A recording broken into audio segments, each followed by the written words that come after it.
que es la segunda idea en mi pueblo. Entonces, vamos a ir viendo poco a poco. Voy a permitirme compartirla completa.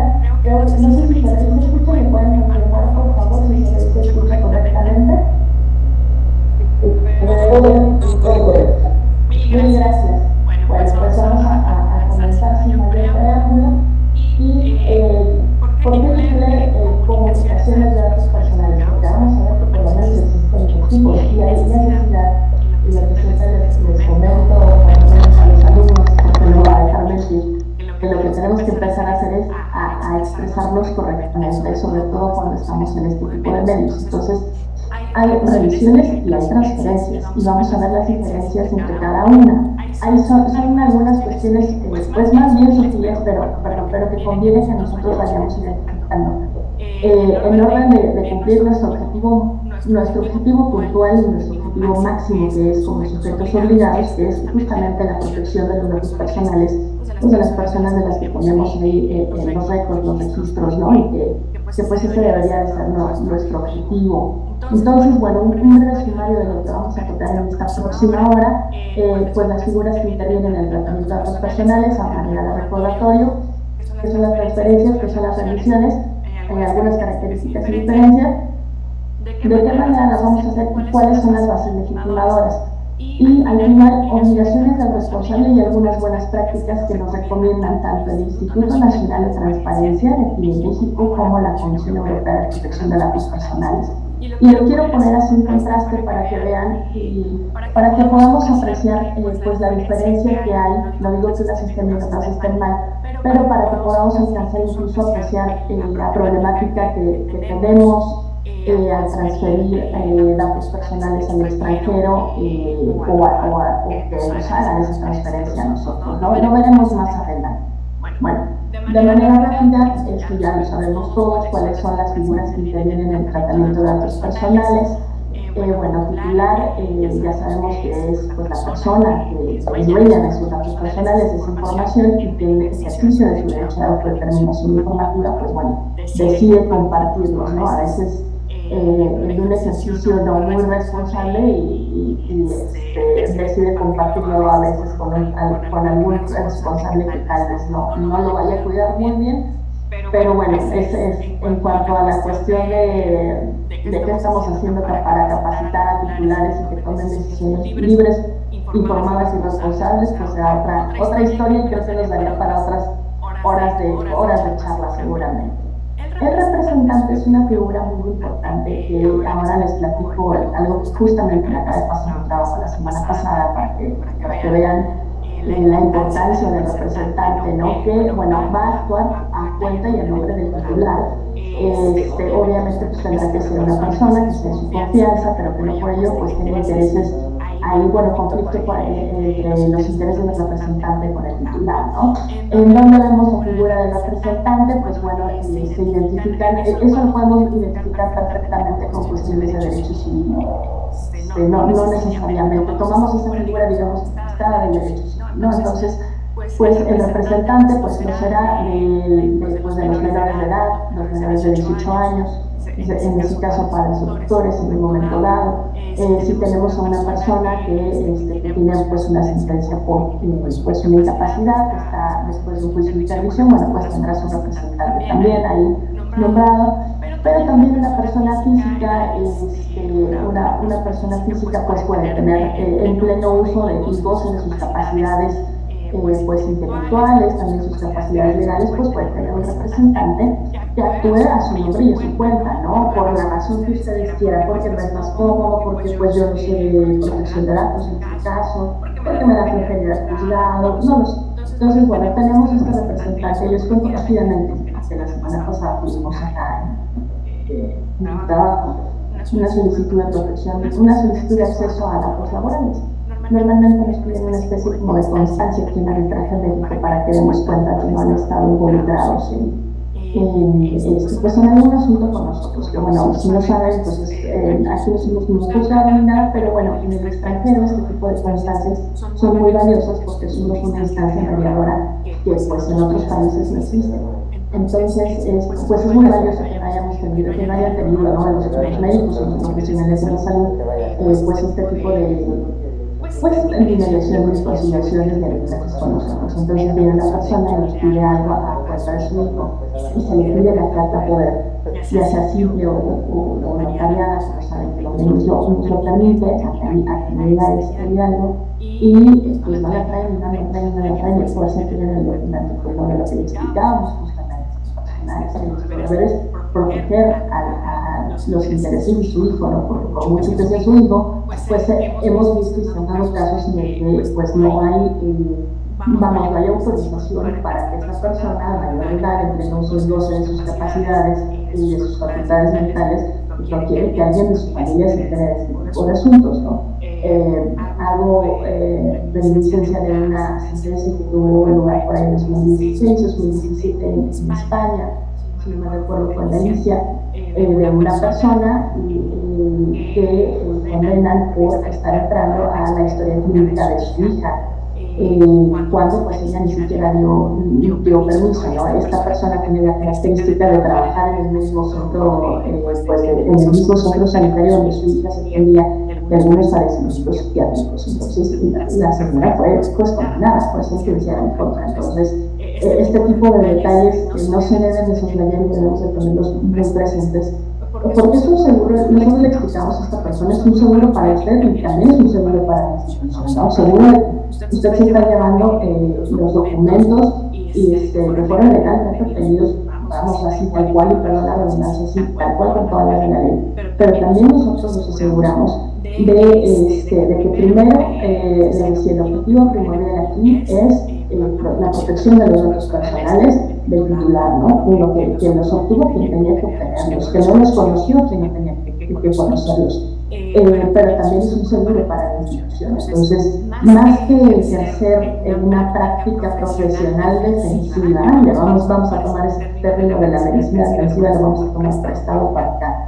Más que ejercer esa práctica profesional defensiva, porque no deberíamos estar ejerciendo nuestra función pública para evitar una demanda más a futuro o evitar que seamos sujetos a un procedimiento de administración, pero tenemos que hacerlo bien, porque pues de eso se trata, ¿no? Es lo que tenemos que hacer, ¿no?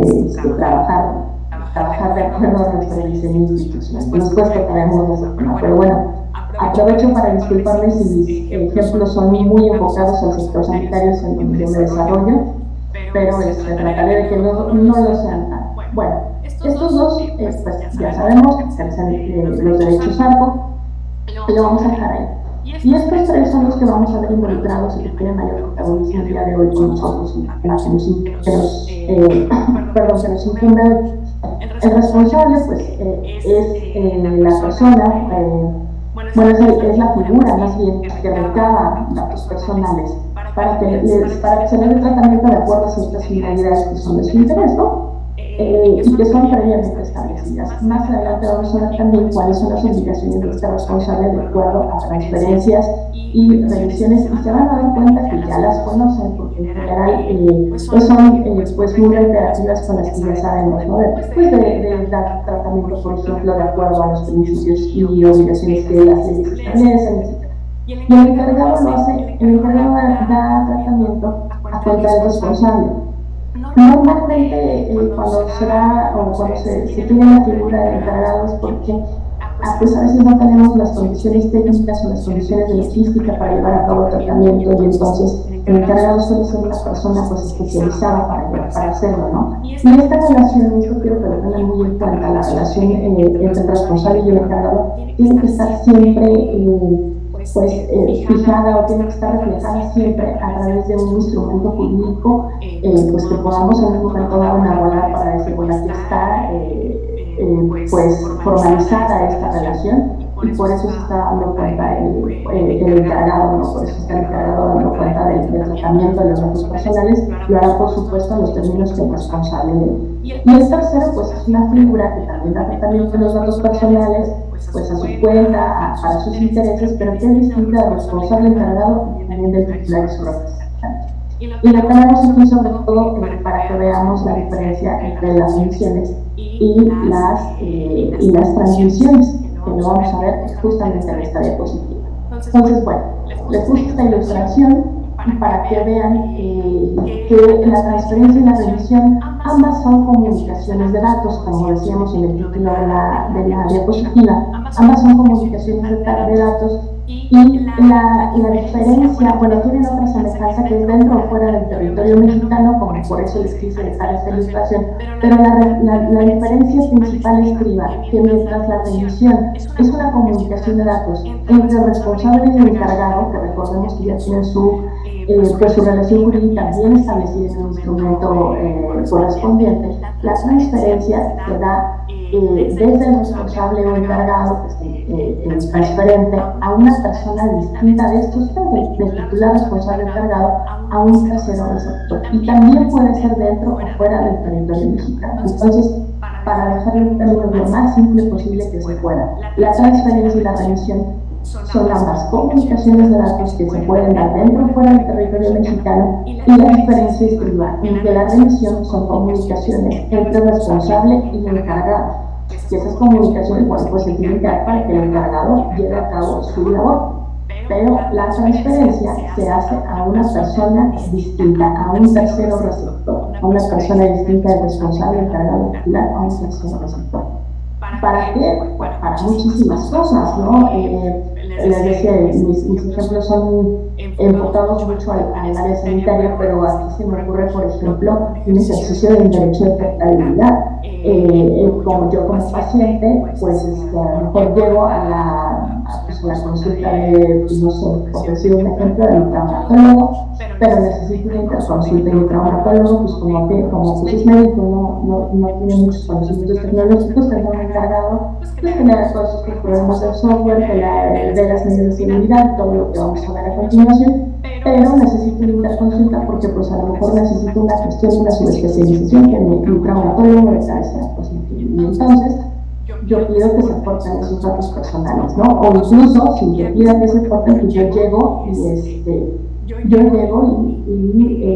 pues necesito una segunda opinión, cuando me mandan una interconsulta, y normalmente lo que hacen es que me mandan con un resumen clínico para que el médico que nos va a consultar pues sepa las condiciones en las que vamos, el tratamiento, el pronóstico y el diagnóstico, el tratamiento. Y pues nos llevamos, ya se lo quitan, nos lo llevamos digital, pero pues ahí lo llevamos y se lo transmitimos. Y eso es un tercero receptor, para ponerles un ejemplo. Y les decir, ¿para qué? Pues bueno, para muchísimas cosas que pues sean derivadas también de muchas otras razones, ¿no? Pero, por ejemplo, por ponerles un ejemplo, bien podría ser.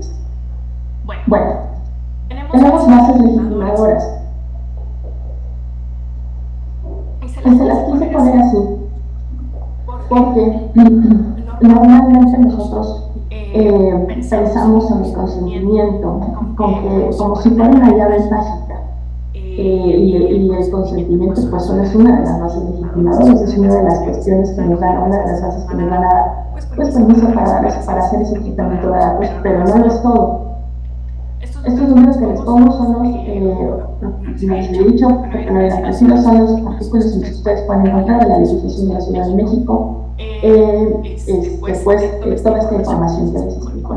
Bueno, el consentimiento, ya sabemos que se va a manejar por regla general, es tácito, salvo para transferencia, salvo pues todas las materias o todas las categorías de datos que necesiten un consentimiento expreso por escrito. O sea, pues ahí nos remitimos a datos personales. No quiero ser tan reiterativa en esto porque seguramente pues ya lo manejan, ya lo están viendo ahí y me gustaría enfocarme en otras cosas. Pero sí les quiero comentar algo que a mí me pareció muy interesante cuando lo leí, que dice un autor español que se llama Antonio Troncoso Reigada, y Antonio Troncoso nos hace la diferenciación de que pues ese consentimiento es un elemento, lo define como un elemento diferenciador entre el tratamiento de datos personales que hace un responsable en particular y el tratamiento que hace, en nuestro caso y en México le llamamos un sujeto obligado, y es el sector público, porque mientras llegamos con un particular a solicitar a nosotros un servicio, pues con ese solicitud de servicio yo le tengo que dar mi consentimiento para que trate datos personales. Cuando nosotros llegamos a una oficina pública o cuando llegan con nosotros, pues ese consentimiento se vuelve un poco difuso porque lo que nosotros hacemos con funcionarios públicos es ejercer nuestras atribuciones y nuestras facultades. Luego entonces, si llegan y le piden un servicio, pues nosotros damos por hecho que pues justamente quieren ejercer eso, ¿no? Y nosotros tenemos ciertas bases legitimadoras distintas a este consentimiento que nos permiten dar tratamiento a esos datos personales sin que estemos cayendo en la ilegalidad. Entonces esto se me hace una nota que a mí me parece muy distintiva y que me parece la apuesta del señor Troncoso bastante atinado y didáctico en la manera en la que lo presenta. Y que debemos, me parece, como funcionarios públicos tenerlo presente siempre, ¿no? Una cosa es actuar como funcionario público y les digo, aquí hay una confusión muy grande ahora que me ha tocado capacitar médicos y que justamente ustedes conocen que que muchos de ellos tienen un trabajo en la función pública y también tienen un consultorio pues distinto, tienen un consultorio aparte. Entonces, pues ustedes, bueno, ahí ellos como que tienen la diferenciación porque están en dos regímenes distintos, ¿no? Entonces, bueno, si yo actúo como funcionario público, pues mi situación se basará en otras cosas. Si se actúo como particular, normalmente lo que rige mi actuación, lo que me da luz verde, el elemento que me da luz verde justamente será el consentimiento. Pero veamos. Las bases legitimadoras que tenemos nosotros como servidores públicos para hacer transferencias, además del consentimiento, que es una sola, recuerden que no es un paradigma, es, bueno, si transferencia es exigida legalmente para investigación o persecución de delitos o para procuración o administración de justicia. Aquí se los voy a mencionar y primero les voy a decir cuál es, digamos, la cuestión clave, ¿no? Que les digo que todas estas cosas son cosas que tenemos presentes como ejerciendo nuestra función pública, pero a veces no lo tomamos tanto en cuenta. También se requiere la transferencia para hacer un reconocimiento, ejercicio de defensa de un derecho ante la autoridad competente siempre y cuando medie el requerimiento de esta última. Y aquí llegamos a la nota que a mí me expresa que ustedes tengan en cuenta. Nos tienen que hacer solicitud normalmente por escrito que esté fundada y motivada, que parece que es cualquier cosa, pero no. Acá, por ejemplo, hay muchos casos, un y otro también. Estoy tratando de recordar cómo se llama en la unidad, pero es una unidad especializada que depende de los servicios de salud, ya tiene gente con adicciones, pero ya saben que en salud manejan muchísimas ideas y la verdad, a pesar de ya un poquito, no consigo aprenderlas. Pero bueno, en esta unidad llegan normalmente agentes investigadores del Ministerio Público, elementos de la policía, y llegan y piden exigiendo expedientes clínicos de personas que pudieron haber estado involucradas en un delito y lo hacen así nada más muy valientes, tienen un pueblo de la ciudad mexicana o bien llevan una hoja con cualquier cosa, ¿no? Y lo que tenemos que recordar aquí es justamente si hay un requerimiento que esté fundado y motivado para que podamos hacer nosotros esa transferencia de datos. Normalmente sí tiene mucho miedo, pero si estamos ejerciendo nuestras facultades, pues no tenemos por qué tener miedo, porque nuestra actuación está completamente fundamentada y está motivada, ¿no? No habría mayor problema. Otro ejemplo que yo veo aquí con mucha frecuencia es cuando llegan solicitudes para hacer dictámenes periciales y vienen por ejemplo con los nombres en todo el documento, con los nombres, ya saben, con las iniciales, ¿no? O piden o piensan que está mal que vaya el nombre completo. Bueno, pues si es una cuestión en ejercicio de facultades, todo que se pueda hacer esa transferencia, que esté ahí perfectamente prevista como una facultad de la autoridad a la que está refiriendo, pues no hay mayor problema. ¿Qué tenemos que tener cuidado nosotros como funcionarios públicos? Le vamos a llamar en la cadena de custodia, en las medidas de seguridad, que eso vamos a ver un poco más adelante, pero es un elemento clave. Yo puedo hacer perfectamente todo mi documento, pero si no tengo una cadena que custodie esa seguridad, a lo mejor una medida de seguridad tan sencilla como mandarlos con sobre cerrado, por ejemplo, que a veces se nos hace muy fácil mandar las cosas con mucha fe, y porque vayan las hojas completamente desnudas, le vamos a decir, bueno, pues ahí nosotros estamos incurriendo tal vez incluso hasta en algún tipo de pues falta seguramente, ¿no? Pero yo les tengo que otra cosa muy incluso en negligencia, ¿no? Por una falta de verdad cuidado.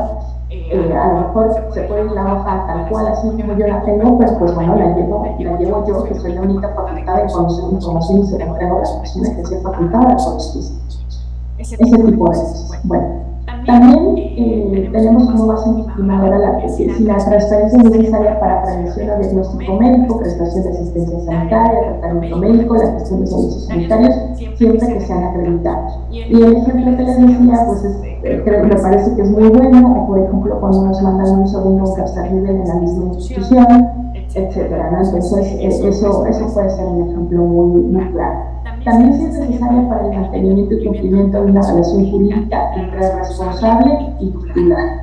Y también tenemos una muy parecida, bueno, arriba tenemos si es entre responsables la transferencia para ejercicio de facultades propias compatibles o análogas, que bueno, creo que además esta en todas las bases legitimadoras restantes pues se ve completamente descrita también, ¿no? Esas transferencias entre sujetos obligados también están previstas en la legislación o en tratados internacionales, como el Convenio 108, que no debemos de perder de vista, que se hizo como con mucha bomba y muchas bomba y platillo y todo el asunto, y mucha fiesta, pero como que vamos ahí perdiendo de vista. Entonces eso no lo tenemos que perder para nada. También las dos bases restantes legitimadoras, si las transferencias resultan necesarias para pues dar cumplimiento a un contrato celebrado o celebrar el interés del titular por el responsable y por el tercero.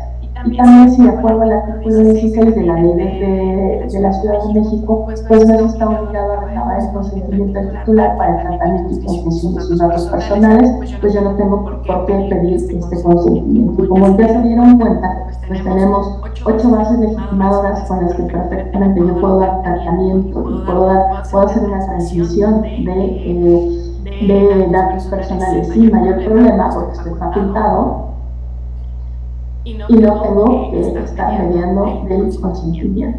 ¿Cuál es la clave aquí? Pues que conozcamos cuáles son nuestras atribuciones y cuáles son nuestras facultades para poder ejercerlas. Para eso están. Bueno, en cuanto a las obligaciones que debe de tener el responsable, un segundito, si puedo exactamente cambiar esto para acá. Todo media en informar en el aviso de privacidad, ¿no? Porque la gente piensa justamente que la base legitimadora por excelencia es el consentimiento. Y todo esto está en la ley. Pero lo que no se vale es no informar oportunamente al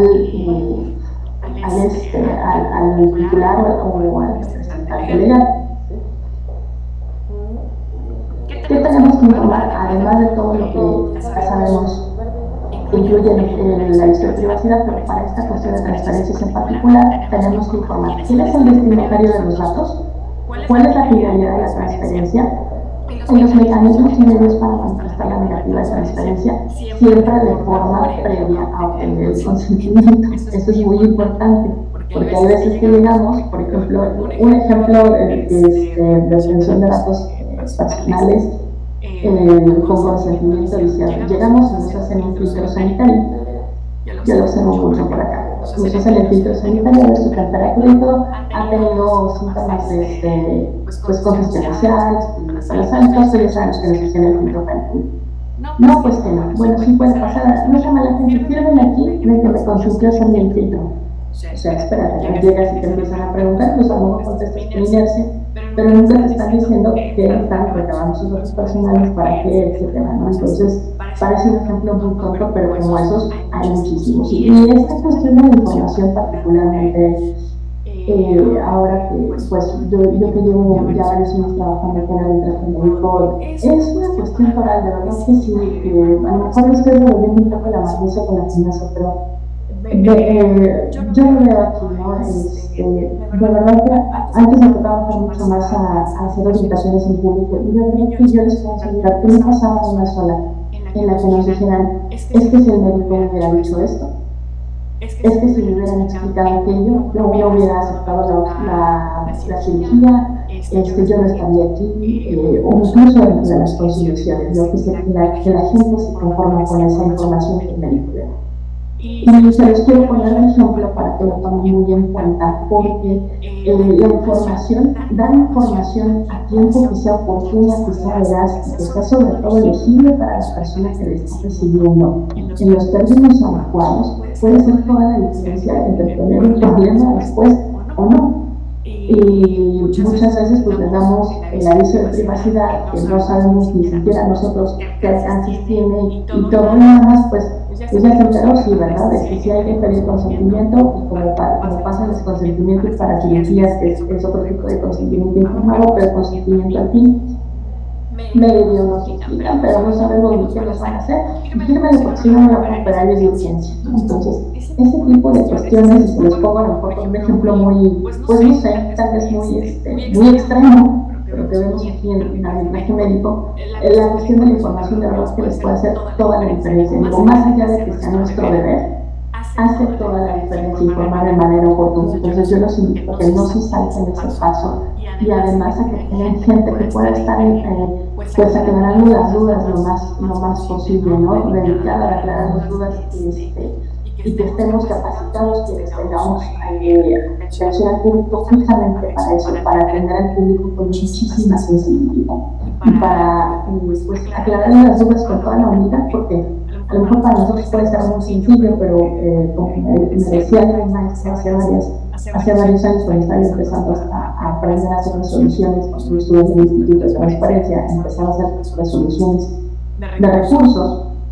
Me decía, Ana, lo que está pasando en tu cabeza solamente tú lo sabes. La resolución lo tienes que explicar. Así nosotros, lo que pasa por nuestra cabeza, pues solo nosotros lo sabemos. A nosotros nos puede parecer bastante obvio, pues que ese consentimiento, pues que sus datos son sensibles o no son sensibles. No se preocupe, señora, no se trata de eso, se trata de dar pues, el mejor servicio, ¿no? Con muchísima ética y con muchísima integridad. Bueno, ¿qué otras obligaciones tiene el responsable? Hay que considerar las transferencias en la implementación de medidas de seguridad, lo que les decía hace rato, un ejemplo pues muy burdo, pero pues que son muy comunes, ¿no? Porque desgraciadamente aquí en nuestro país todavía no tenemos bueno, la informática y la tecnología pues no es la generalidad, aunque nos gustaría, ¿no? A lo mejor pues en la Ciudad de México sí es un poco más común, pero acá en provincia la verdad es que no. O sea, tenemos por ejemplo que en la Huasteca, que en la Sierra como Tepehua, que está muy marginada. Por ejemplo, les cuento, yo cuando iba a capacitar a la Automotepehua sabíamos que nos íbamos a quedar sin señal ni mujer. Si necesitábamos una llamada teníamos que ir a la caseta del pueblo. Incluso la presidencia municipal pues tiene la caseta del pueblo, ¿no? Entonces, las medidas de seguridad no nada más son las medidas tecnológicas, son administrativas, son físicas y a veces eso se nos olvida, ¿no?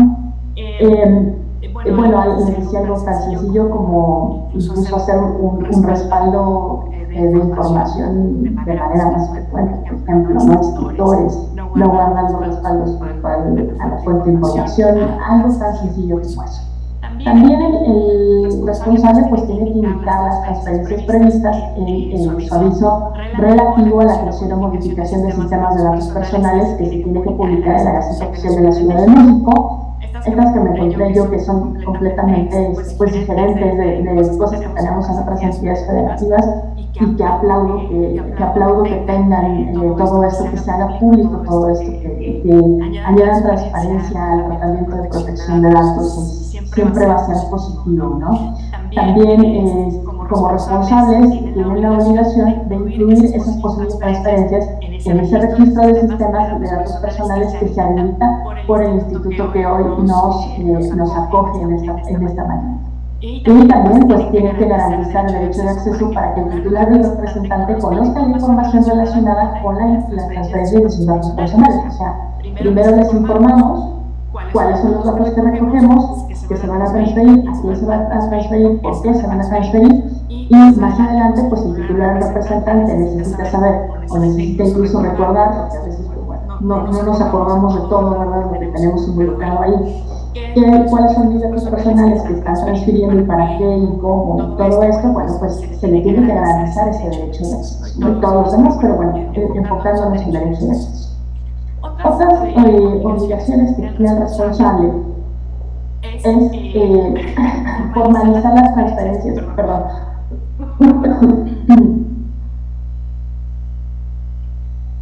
También aclaraciones contractuales, convenios de colaboración o cualquier instrumento jurídico. ¿Cuáles son excepciones? Primero, si la transferencia es nacional y será entre responsables, se cumple una disposición legal o en el ejercicio de sus atribuciones y para cumplir las finalidades establecidas, que son todas las bases legitimadoras que vimos pues antes, ¿no? Y también seguimos con las bases legitimadoras. Si la transferencia es internacional, si está prevista en una ley o en un tratado suscrito y ratificado por México y que esté hecha a petición de autoridad extranjera o organismo competente como receptor, que tenga facultades homólogas entre transferente y receptor y finalidades análogas compatibles entre el origen y transferencia. De esto quiero que hablemos un poco más adelante en razón del convenio 108 y también de las recomendaciones que hace el Comité Europeo de Protección de Datos Personales, porque van a ver las diferencias entre lo que exigimos de este lado del Atlántico y lo que se exige en la Unión Europea, ¿no? Entre otras obligaciones del responsable también vamos a mencionar que el transferente tiene que comunicar las finalidades conforme a las cuales se da tratamiento a los datos personales, que esto ya lo hemos visto acá, en la finalidad de transferencia, en el aviso de privacidad, y también se van a dar tratamiento a los datos personales atendiendo el aviso de privacidad que le comunique el transferente. Por eso es necesario pues checar que que se cumpla la disposición legal y que este ejercicio de atribuciones y cumplir finalidades establecidas, pero también que haya facultades homólogas en su transferencia del receptor y las finalidades análogas o compatibles. Y por ejemplo, para lo que aquí nos menciona el convenio 108, ¿no? En su artículo 2, que ya sabemos que está ratificado por México, una parte no puede prohibir o someter a una autorización especial los flujos transfronterizos de datos personales. Pero el convenio nos marca dos excepciones. ¿Por qué? Si la legislación interna del país prevé una reglamentación específica para categorías de datos personales reales, por ejemplo, los datos de salud, todos los que nosotros sabemos que son datos personales sensibles. Y si una transmisión a un Estado que no es parte del convenio 108, participa uno que sí lo es, para garantizar que no se burla la legislación de la parte transfiriente. Es decir, este Estado que participa, digamos, como intermediario, garantiza que las condiciones de protección de datos se van a dar. Y aquí, pues vamos a recordar primero, pues, esta sentencia, la FREMS 2, que es la sentencia C-311, del 2018 del Tribunal de la Justicia Europea, que a grandes rasgos lo que dice es que, pues, se transfieren los datos y se tienen que transferir los datos, porque si no, pues, ¿qué hacemos, no? De eso se trata, vamos, es el objetivo, lo que yo les comentaba en nuestras charlas y a los alumnos, ¿no? No podemos ir por la vida, pues, así, o sea, definitivamente no vamos por la vida sin hacernos identificados, porque entonces pues, ni siquiera podemos tener una interacción entre seres humanos, ¿no? Pero se trata de ser responsables y se trata de cuidarnos, pues, y la sentencia nos dice más o menos eso, que los datos personales sometidos a tratamientos, esa protección no debe de verse socavada por el hecho de transferirlas a países distintos o a otras latitudes distintas de donde se están tratando los datos, ¿no? Esa protección siempre debe acompañarnos, y como ustedes saben, gracias a estas sentencias de los casos impulsados por Maximilian Schrems, votaron los estudios de ¿cómo se llaman? Los países seguros, los Harvard, y todos los saberes que siguieron más allá de eso. Y bueno, para eso quiero comentarles que pues el Comité Europeo, bueno, tiene un recurso muy interesante que ahorita se lo mandó a Gaby, no recuerdo el nombre, pero seguramente ustedes han visto las recomendaciones que antes hacía el artículo 29, el working party del artículo 29, ahora el Comité Europeo de Protección de Datos Personales acerca de ciertos temas. Y uno de ellos es la transferencia.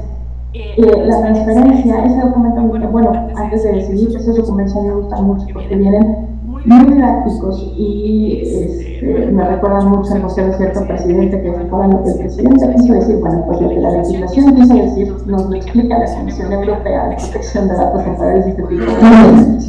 Y entonces, y nos lo explicaba el Working Party del artículo 29, entonces nos dice, las transferencias de la Unión Europea a un país, a un tercer país que no sea miembro de esta Unión Europea, pues primero tienen que ser autorizadas por la Comisión Europea. ¿Qué busca la Comisión Europea para que se autorice? Primero revisa el estado de derecho del país, del tercero al que se van a transferir.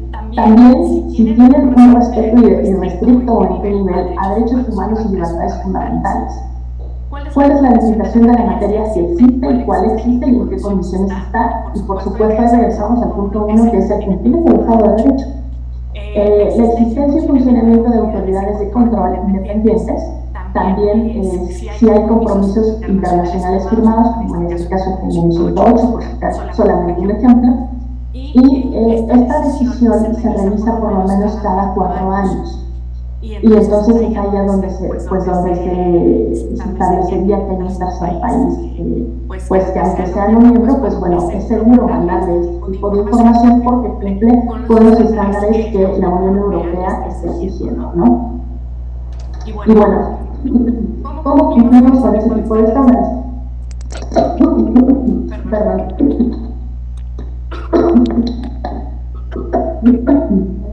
Aquí yo quiero rescatar de 2 documentos que me parecen relevantes. El INAI también tiene una guía acerca de las transferencias, y una guía muy sencilla, muy didáctica, me parece a mí, unas 23, 25 hojas nomás, en la que les explica de manera muy sencilla cuáles son, pues, todo lo que acabamos de ver y cuáles son las buenas prácticas que deben de tener ustedes como operadores, de tener nosotros como sujetos obligados. Y les decía que van a reconocer todo lo que hemos venido platicando y lo que ustedes ya saben que tienen que hacer como sujetos obligados para cumplir con los principios y deberes de tratamiento que la ley les impone, sea la Ciudad de México, el Estado Hidalgo, la Nacional, lo que sea. Bueno, primero tenemos que identificar al destinatario de los datos. ¿Por qué? Si identificamos quién es el destinatario de los datos, sabemos si se trata de una revisión o se trata de una transferencia, como lo vimos en las primeras diapositivas. Identificando el tipo de comunicación, será recomendable identificar y definir cuáles son los datos que se comunican. Todo esto sabemos que lo tenemos que informar en el aviso de privacidad. También tenemos que determinar las finalidades de la comunicación y revisar nuestras facultades y atribuciones y estos 3 puntos para saber si la comunicación que yo quiero hacer requiere el consentimiento del titular. En dado caso, bueno, pues se solicita el consentimiento.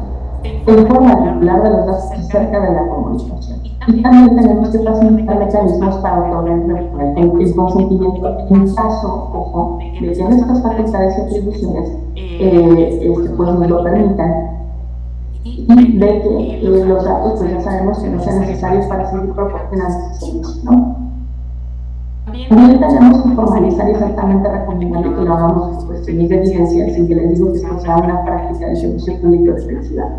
Formalizar las comunicaciones mediante instrumentos jurídicos especializados. En la Unión Europea, por ejemplo, ahora está muy en boga y se ha vuelto muy necesario. Y está muy porque ha reconocido justamente esa necesidad de hacer instrumentos tipo cláusulas tipo para intercambiar datos personales de muchísimos rubros. Uno de ellos, les decía, es el sanitario, por ejemplo, ¿no? Datos bancarios, y tienen cláusulas específicas, están haciendo cláusulas tipo, y esto nos va a ayudar muchísimo pues estandarizar este tipo de comunicaciones de datos personales. Y algo muy importante, aunque sea el último, pero no es menos importante, que el receptor cumple con los requisitos de la ley en la materia. En este caso, lo que estaríamos viendo es si cumple pues con nuestros, ¿cómo se llama? Requisitos, ¿no? Algo que se me estaba pasando a decirles, ¿qué pasa si la Comisión Europea pues no da la autorización para hacer esta transferencia de datos? Bueno, tenemos que ver si el receptor ofrece ciertas garantías adecuadas, ¿no? Y en caso de que sí, pues se le llama transparencia con garantías adecuadas. ¿Qué revisamos? Si el instrumento es jurídicamente vinculante, el instrumento, si tienen firmados instrumentos entre autoridades jurídicamente vinculantes, si hay normas corporativas vinculantes, cláusulas tipo ante la autoridad de control, códigos de conducta o certificaciones. Y todo esto seguramente lo recuerdan de algunas otras capacitaciones, incluso de campañas que hacía INAI, incluso cuando nada más estaba ¿cómo se llama? En pleno de la Ley Federal de Protección de Datos Personales, que todas esas son buenas prácticas y mecanismos de autorregulación vinculante, que se le llama, se le llama de otra forma. Pero todas estas cuestiones siempre nos abonarán una palomita más para que a nuestra institución, o en este caso, pues incluso a nuestro país, nos manden el foco de que somos un tercero confiable y que podemos dar tratamiento de acuerdo a los estándares que se están exigiendo en otro tipo de latitudes, ¿no? En contraste, les quiero mostrar, casi para finalizar, cuáles son las recomendaciones que hace el Comité Europeo de Protección de Datos para realizar transferencias. Primero nos pide que se conozcan las transferencias para conocer con certeza los destinos de los datos y que la acción siga los principios de pertinencia, minimización y proporcionalidad. O sea, vamos a ratificar que la transferencia es necesaria, o sea, de verdad es necesario hacer esa transferencia, es indispensable, es pertinente. Y en cuanto a los principios de minimización y proporcionalidad, ya saben que se recaben los datos los datos que sean pues correspondientes a las finalidades que estamos nosotros persiguiendo para el tratamiento, pero que sean también los mismos indispensables. Algo que siempre les comento en las capacitaciones es que recuerden que a mayor cantidad de datos nosotros tenemos una mayor responsabilidad de tratamiento y pues justamente estas responsabilidades cambian. Entonces, para eso necesitamos hacer otro tipo de instrumentos que vamos a ver en la última diapositiva.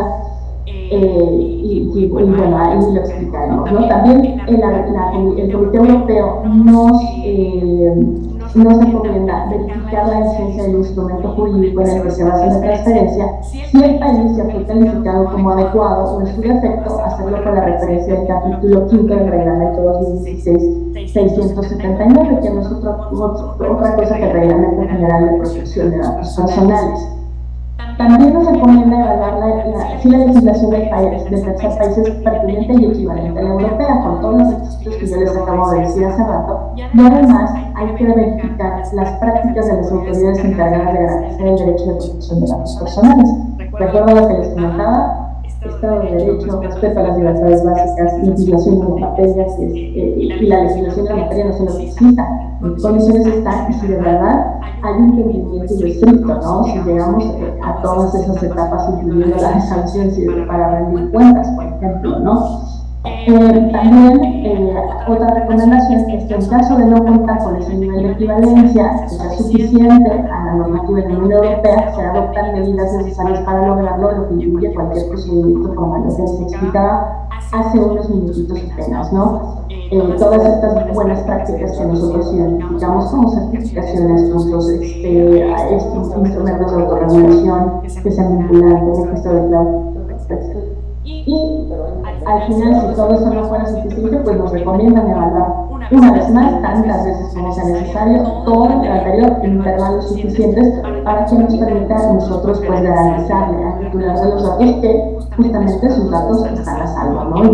Y eso además nos va a permitir notar cambios en la legislación, en las condiciones de las transferencias que nos permitan adaptarnos a esta nueva realidad. Y finalmente quiero terminar con esta diapositiva. Porque muchas veces pues piensa la gente que incluso como responsables tenemos el pensamiento de que el aviso de privacidad no es como no, y la verdad es que no es así. Para que nosotros lleguemos al aviso de privacidad, esto es la punta de la iceberg, y sí quiero que nos quedemos con esa idea, ¿no? Tendríamos que tener un diseño institucional orientado a la rendición de cuentas. La mayoría, la verdad, es que las instituciones no lo están, al menos en la concepción actual que nosotros tenemos de la rendición de cuentas. Pero cuenta con algunos mecanismos que si nosotros lo exploramos, pues no sabemos hasta dónde llegan esos alcances, ¿no? es muy importante para que logremos y identifiquemos todo esto. Yo siempre sugiero hacer una evaluación de impacto para la protección de datos personales, aunque no como un ejercicio de buena práctica, como un ejercicio de prevención profiláctico, si ustedes lo quieren así, ¿no? Con esta evaluación de impacto de protección de datos personales nos vamos a dar cuenta perfectamente de todas nuestras vulnerabilidades. Aquí le estoy poniendo por acá como básica y acompañando la evaluación esta solicitud que viene sobre transferencias internacionales de datos personales, que pueden hacer tanto el Instituto de la Ciudad de México, el Instituto de Transparencia y Acceso a la Información y Rendición de Cuentas de la Ciudad de México, como también el Instituto Nacional y seguramente a cualquier organismo garante en estas materias, ¿no? Y siempre es bueno tardarnos un poquito más y hacer este tipo de solicitudes, pero que nos vayamos seguros de que lo que estamos realizando, la transferencia que nosotros pretendemos realizar, e incluso ese tratamiento que pudiera ser un poco invasivo a datos personales que pueden ser sensibles, que ya sabemos que identificamos con la evaluación de impacto, que lo tengamos perfectamente identificado, ¿no? Y ya con esto pues vamos a empezar a nutrir nuestra política de privacidad. Y es muy importante yo siempre creo que es muy importante que se lleven de la mano esta política institucional de archivos, porque entonces tengo una política de privacidad preciosa, tengo una evaluación de impacto y todo, pero pues todos esos datos personales no los tengo, por ejemplo, almacenados en la mejor condición y ni siquiera sé cuándo tengo que dar de baja esos archivos, no sé si tengo que conservarlos siquiera, no sé, por ejemplo, en materia de salud, pues, y eso me lleva al siguiente punto, el cumplimiento de la legislación en la materia en la que se especializa el sujeto obligado, por ejemplo, en expedientes clínicos, 3 hasta 5 años para conservar, ¿no? Antes, si te piden, por ejemplo, ejercer el derecho de cancelación, pues no se puede, porque tienes que cumplir con estos 5 años. Pero llegados estos 5 años, ¿qué hago yo con ese archivo? O sea, lo doy de baja, lo tiro, saco la caja de la basura integral, pues eso no se hace, ¿no? Pero si yo no tengo una política institucional de archivos que me complemente, difícilmente el ciclo de vida de datos personales llegará a buen fin. Y todo este trabajo, pues nos da como punta del iceberg desde mi perspectiva del derecho de privacidad. Por eso es tan importante, ¿no? Y bueno, para finalizar, y nuevamente agradecer la invitación y todo, recordarles que pues, la protección de datos personales no es un tema que tenga que ser banal.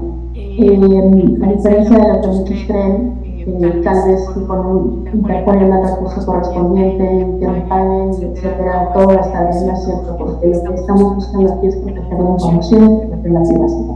Y a mí me pueden recompensar por una falla en una medida de seguridad, por ejemplo, por muchísimo dinero, que por ejemplo en el ámbito particular, en el ámbito de los particulares, en materia de datos personales sensibles, pues las sanciones incluso se duplican. Pero eso no quiere decir que la información automáticamente, porque yo gané ese recurso, va a dejar de conocerse. Ese daño ya se hizo. Entonces yo los invito a que reflexionemos en las responsabilidades que nosotros debemos de tener como servidores públicos para que hagamos un tratamiento y una protección muy responsable de los datos personales. Y pues por mi parte es todo. Si tienen alguna duda, experiencia, quejas, también aquí están mis medios de contacto y estoy a su disposición por si gustan que interactuemos también por este medio. Muchas gracias.